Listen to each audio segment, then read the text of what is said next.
Assalamualaikum warahmatullahi wabarakatuh.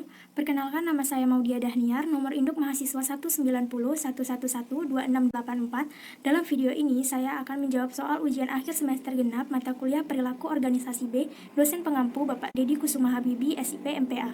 Baiklah, soal yang pertama. Kelompok merupakan suatu kumpulan orang yang berinteraksi satu sama lain secara teratur dalam suatu periode tertentu dan merasakan adanya ketergantungan di antara mereka dalam rangka mencapai satu atau lebih tujuan bersama. Sedangkan organisasi adalah suatu yang bisa diartikan sebagai alat atau wadah kerjasama untuk mencapai tujuan bersama. Jadi dapat disimpulkan bahwa kelompok dalam organisasi ialah kumpulan dari dua orang atau lebih manusia yang saling berkumpul bersama untuk memecahkan suatu masalah atau mencari suatu solusi tertentu untuk mencapai suatu tujuan bersama. Dalam melaksanakan komunikasi kelompok, di dalamnya sudah pasti ada yang disebut dengan klasifikasi kelompok.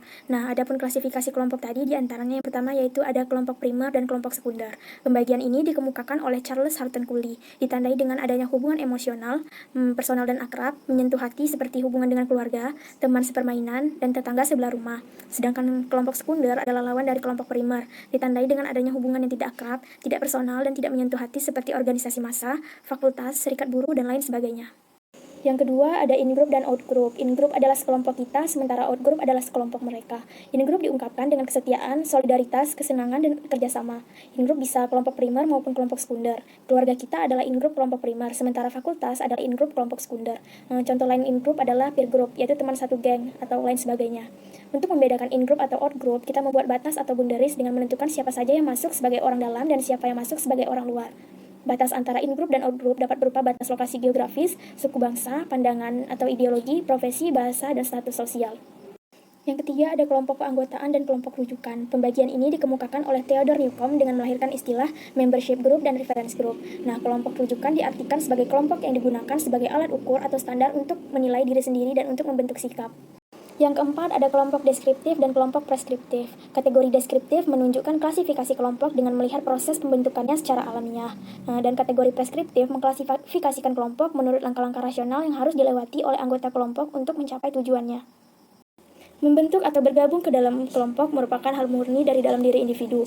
Namun, ada beberapa alasan individu masuk ke dalam kelompok. Di antaranya, yang pertama ada keamanan. Dengan bergabung dalam satu kelompok individu dapat mengurangi ketidakamanan berdiri sendiri.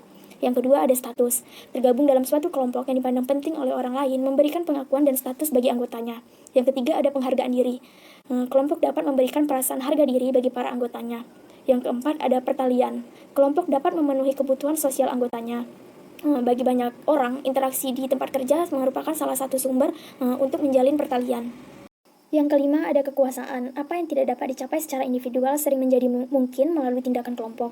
Ada kekuasaan dalam banyak orang. Yang keenam, ada pencapaian tujuan. Ketika diperlukan lebih satu orang untuk menyelesaikan suatu tugas tertentu.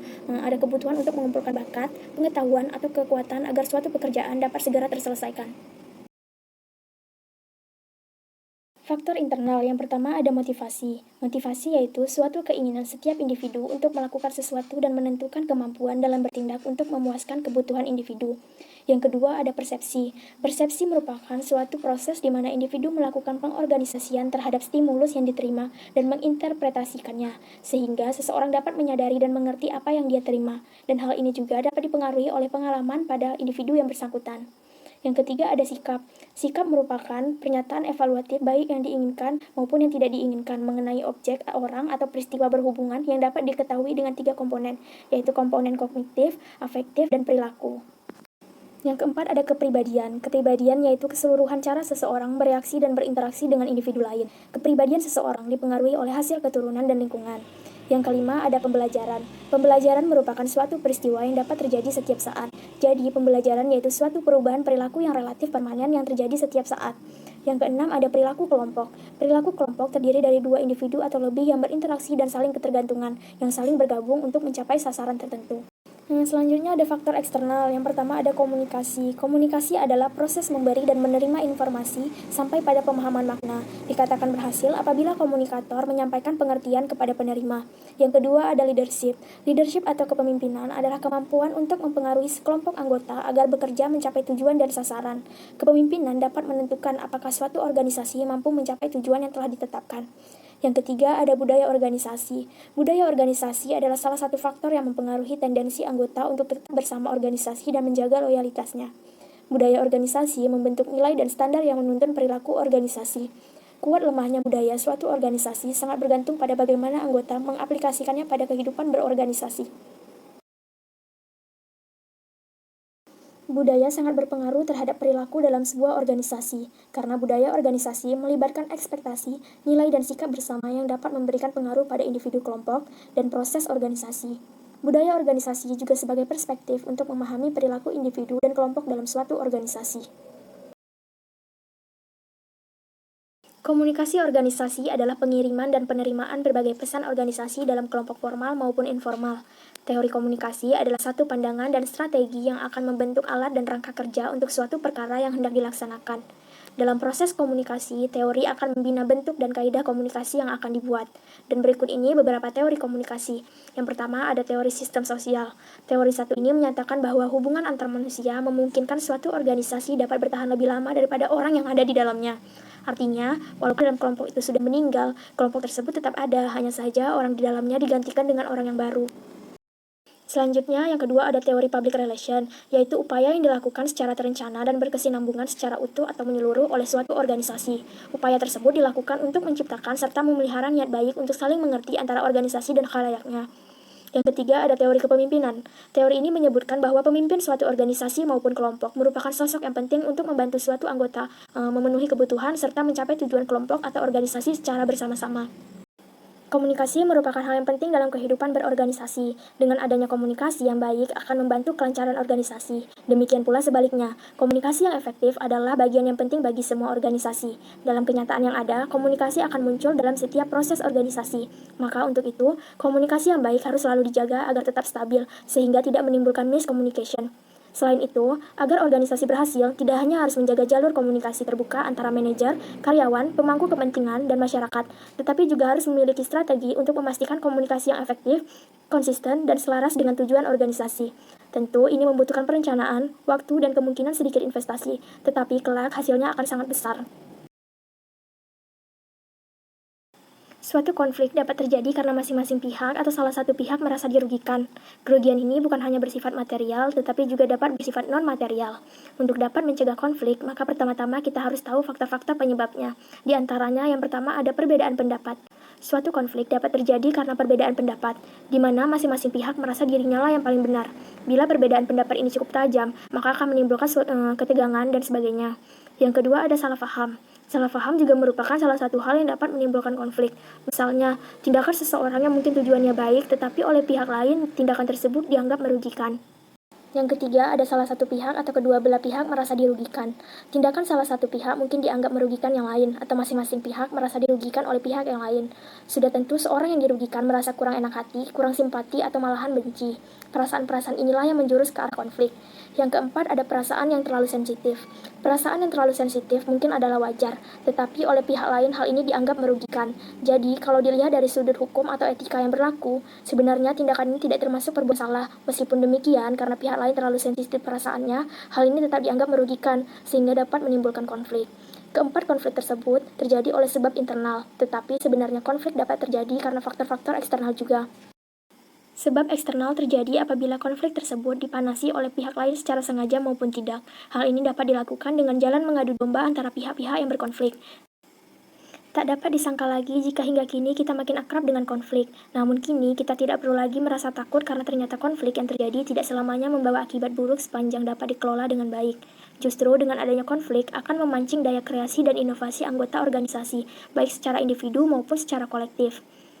Lacey memperingatkan bahwa pemecahan konflik bukanlah berarti menghilangkan konflik, melainkan menyambut konflik dengan baik dalam kehidupan kita, belajar darinya dan terus bergerak maju. Lebih tepat lagi, kita perlu mengalir bersama konflik.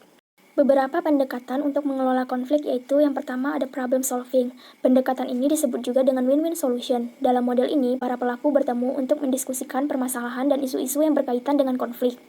Yang kedua, ada superordinate goal, yaitu pengalihan pada tujuan yang lebih tinggi dapat menjadi metode pengurangan konflik yang efektif, dengan cara mengalihkan perhatian pihak-pihak yang terlibat dari tujuan mereka yang berbeda menjadi tujuan bersama pada tingkat yang lebih tinggi. Yang ketiga, ada expansion of resource. Apabila konflik muncul karena kelangkaan sumber daya, maka untuk memecahkan masalah diperlukan upaya perluasan sumber daya. Yang keempat ada avoidance, yaitu manajer melakukan penghindaran seolah-olah tidak ada konflik. Ini bertujuan untuk mengulur waktu dan menunggu lebih banyak informasi guna mengambil tindakan yang tepat. Manajemen harus mampu meredam persaingan yang sifatnya berlebihan, yang melahirkan konflik yang sifatnya disfungsional, yang justru merusak spirit sinergisme organisasi. Sumber-sumber kekuasaan diantaranya yang pertama ada kekuasaan legitimasi, merupakan kekuasaan yang berasal dari kedudukan seseorang dalam hierarki keorganisasian. Seseorang mampu mempengaruhi orang lain karena ia memiliki posisi atau jabatan tertentu dalam organisasi, karena jabatan tersebutlah bawahannya patuh kepadanya. Yang kedua ada kekuasaan imbalan atau reward power, didasarkan pada kemampuan seseorang untuk memberikan imbalan kepada orang lain, dalam hal ini bawahan atau pengikut, dan mereka menganggap imbalan tersebut mempunyai nilai atau mereka membutuhkan imbalan tersebut. Yang ketiga ada kekuasaan paksaan atau coercive power, merupakan kekuasaan atau kepatuhan terhadap orang lain karena mereka takut akan hukuman yang dijatuhkan kepadanya. Kekuatan dari kekuasaan paksaan tergantung pada implikasi negatif dari hukuman tersebut, apakah kemungkinan hukuman tersebut dapat dihindari atau tidak. Yang keempat ada kekuasaan ahli atau expert power, merupakan kekuasaan yang dimiliki seseorang karena dia memiliki kemampuan khusus, keahlian, atau pengetahuan umum. Yang kelima ada kekuasaan referen atau referent power, kekuasaan yang bersumber dari sifat seseorang karena dia memiliki daya tarik tertentu atau karena karisma. Yang keenam ada kekuasaan informasi atau information power, merupakan kekuasaan yang dipunyai seseorang karena dia memiliki informasi penting yang berhubungan dengan organisasi. Hubungan pemimpin dan kekuasaan adalah dua hal yang tak terpisahkan. Kepemimpinan yang efektif terrealisasi pada saat seorang pemimpin dengan kekuasaannya mampu menggugah pengikutnya untuk mencapai kinerja yang memuaskan. Ketika kekuasaan ternyata bisa timbul tidak hanya dari satu sumber, kepemimpinan yang efektif bisa dianalogikan sebagai movement untuk memanfaatkan genesis atau asal-usul kekuasaan dan menerapkannya pada tempat yang tepat. Banyak hal yang harus diperhatikan ketika akan membuat struktur organisasi. Dengan memperhatikan hal-hal tersebut, diharapkan struktur organisasi bisa berjalan dengan lancar dan efisien. Jangan sampai struktur organisasi atau perusahaan yang dibuat tidak efisien, sehingga tidak dapat dijalankan oleh seluruh pihak perusahaan dan organisasi. Berikut ini adalah hal-hal yang menjadi pertimbangan ketika merancang struktur organisasi. Hal pertama adalah struktur organisasi atau perusahaan sesuai dengan visi dan misi. Visi dan misi tersebut akan bermanfaat untuk mengetahui sasaran organisasi. Banyak organisasi yang membuat kesalahan, diantaranya adalah membuat struktur organisasi yang tidak baku dan tanpa kejelasan. Banyak yang membuat struktur organisasi tanpa tahu apa yang diharapkan dari organisasi tersebut dan apa yang ingin dituju oleh organisasi. Yang kedua, ada menyusun dan merancang struktur organisasi setelah ditetapkannya bisnis utama dalam organisasi. Bisnis utama tersebut merupakan alat untuk mencapai apa yang ingin dituju oleh organisasi. Ini sangat membantu dalam menentukan bisnis dan aktivitas apa yang diperlukan dalam proses produksi. Yang ketiga, mempertimbangkan bakat dan kemampuan yang dimiliki pekerja akan membantu dalam menyusun struktur organisasi. Mungkin saja dalam organisasi terdapat talenta yang tersembunyi. Gunakanlah talenta atau bakat pekerja secara maksimal. Yang keempat, ada pertimbangkanlah umur pekerja ketika akan menempatkan mereka pada jabatan-jabatan yang sudah dirancang oleh perusahaan. Yang terakhir, melakukan penempatan jabatan sesuai dengan bakat dan talenta pekerja. Hindarilah menempatkan karyawan tanpa pertimbangan bakat dan talenta pekerja.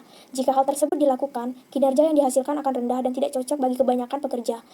Selanjutnya, bagaimana pengelolaan organisasi yang dapat meminimalisir terjadinya stres kerja bagi para pegawai. Yang pertama, kenali batas kemampuan. Mengenali sampai mana batas kemampuan pekerja dalam menanggung beban pekerjaan adalah hal yang penting untuk mengurangi stres dalam pekerjaan. Dengan begini, pekerja juga dapat memperhitungkan berapa lama waktu yang diperlukan untuk menyelesaikan beban kerja. Selain itu, pekerja dapat terhindar dari rasa lelah yang berlebihan. Yang kedua, bicarakan dengan atasan. Bagi sebagian orang, berbicara dengan atasan atau melakukan sesi curhat terkadang merupakan hal yang agak canggung. Tapi cobalah berbicara mengenai stres yang dialami kepada atasan. Pekerja juga berhak untuk menolak atau mengatakan tidak pada atasan jika merasa beban yang diberikan sudah melewati batas kemampuan. Yang ketiga, ada lupakan pekerjaan sejenak, dan carilah hiburan yang dapat membuat pekerja tertawa. Tertawa dapat memberikan dampak positif bagi tubuh dan jiwa. Jangan lupa bahwa cuti adalah hak pekerja, dan jika memang diperlukan, pekerja bisa mengambil cuti selama beberapa waktu. Yang keempat, ada melakukan olahraga atau aktivitas lain. Beberapa olahraga dan aktivitas yang dapat menghilangkan stres, meningkatkan stamina antara lain jalan santai, jalan cepat, menari, yoga, atau meditasi. Demikianlah jawaban ujian akhir semester yang dapat saya sampaikan. Lebih dan kurangnya saya mohon maaf. Terima kasih. Wassalamualaikum warahmatullahi wabarakatuh.